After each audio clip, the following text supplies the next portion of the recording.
भावी हमारे देश के कर्णधार, तब इनको वर्ल्ड क्लास एजुकेशन दे सकेंगे। तो इसलिए आप समझ सकते हो कि सरकार को हर वर्ग को देखना है, किसान को देखना है, गरीब को देखना है, मजदूर को देखना है, देश के इंफ्रास्ट्रक्चर को देखना है, हमें बड़े बड़े उद्योग धंधे भी स्थापित करने हैं। और उसके बीच में अगर आप जैसी संस्थाएं ना हो जो धर्मार्थ में विश्वास करते हैं, जो ये मानते हैं कि हमें हमारे जो लोग हैं, आने वाली जो पीढ़ियां हैं, उसके लिए कुछ करके जाना है, तब तक ये संभव नहीं होगा। तो इसके लिए मैं विशेष तौर पे बराड़ा जी और उनके परिवार का जो उन्होंने संकल्प लिया कि शिक्षा का ज्ञान हमें बढ़ाना है। आप देख लीजिए कितने भी हमारे साधु संत महात्मा चाहे महापुरुष हो, उन्होंने सबने शिक्षा का महत्व दिया। बाबा साहब ने कहा कि भाई शिक्षित बनो, संगठित बनो, संघर्ष करो। ज्योतिबा फूले जी हैं, कबीरदास जी हैं, संत रविदास जी हैं, धना भगत, तमाम संत महात्माओं की अगर हम परंपरा देखें तो उन्होंने ज्ञान के प्रकाश के आधार पर ही इस भारत भूमि को पूरी दुनिया में एक अलग स्थान देने का काम, दिलवाने का काम किया। और आने वाले समय में फिर दोबारा हम विश्व गुरु बनकर के उभरे, यही हम मिलकर के सब प्रयास करें। और बच्चों से मैं इतना ही कहूँगा कि खूब पढ़ाई करें, लगन से। इतनी अच्छी ये स्कूल, ये संस्था आपके इस इलाके में मिली है, तो इसका पूरा लाभ लें। अभिभावक भी है, बहुत से टोहाना में भी रहते होंगे, बहुतों का एजुकेशन के साथ अच्छा एक्सपोजर भी होगा, लेकिन बहुत से ऐसे भी होंगे जो ग्रामीण पृष्ठभूमि से हैं। और मैं पिछले 30 साल का खासतौर से अपना अनुभव बताता हूँ कि बहुत से ऐसे पेरेंट्स थे जो खुद नहीं पढ़ पाए, लेकिन उन्होंने अपने बच्चों को बहुत अच्छा पढ़ाने लिखाने का काम किया।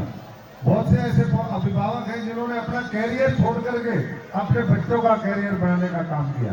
तो इसलिए सेक्रीफाइस तो पेरेंट्स की तरफ से भी होता है, लेकिन बच्चों का उसमें पूरा उनको ध्यान रखना चाहिए कि जो अवसर उन्हें मिला है, सब कुछ कहते हैं हमारे बड़े बुजुर्गों ने, बूढ़ों ने कहा है कि भाई सब कुछ आपसे छीन सकता है, चोरी हो सकती है, लेकिन जो ज्ञान है उसको कोई नहीं चुरा सकता, उसको तो और फैलाया जा सकता है। इसलिए जितना ज्ञान अर्जित कर सकते हैं करें, और जितना उसका प्रचार प्रसार कर सकते हैं वो भी करें। मैं एक बार फिर, क्योंकि आज मैं दोपहर से ही हूँ, मैं ये तो नहीं कहता कि सुबह से ही हूँ, लेकिन पटना में मैं दोपहर से हूँ। आज शहीद भगत सिंह, राजगुरु सुखदेव, एक शहीदी दिवस है, बहुत बड़ा दिन है। आज उसका एक कार्यक्रम था, उसके लिए हम आए। इन हम हमारे देश के जो महान योद्धा रहे, जिन्होंने देश की आज़ादी की लड़ाई लड़ी, उन सबसे प्रेरणा लें, और जहाँ गलत है, अन्याय है, अत्याचार है, उसके खिलाफ भी पूरी मजबूती से खड़ा होना सीखें।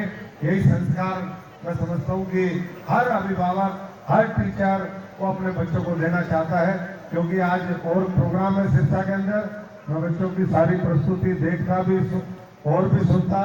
बहुत अच्छा लगा आज आपके बीच में आने के लिए, और आने वाले समय में आप सबका आशीर्वाद हमें भी मिले। कई बार ये भी होता है, देखो ऐसे तो ये मंदिर नहीं है, लेकिन मैं इतना ही कहूँगा कि हम भी शिक्षा जगत से जुड़े हुए हैं, इस संस्था से लेकर के, और जो भी बेहतर हो सकता है। जैसे बराड़ा साहब ने पहले बीएड की संस्था शुरू करी, 23 साल इस संस्था को हो गए, और अब पिछले 8-10 साल से ये स्कूल का मामला है।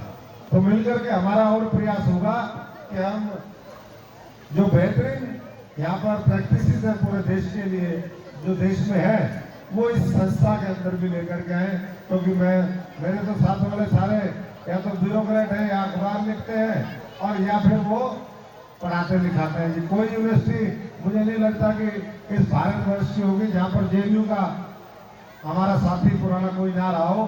तो सब लोग मिलकर के प्रयास करेंगे। सबका बहुत बहुत धन्यवाद। जय हिंद, जय भारत माता की जय, भारत माता की जय, भारत माता की जय।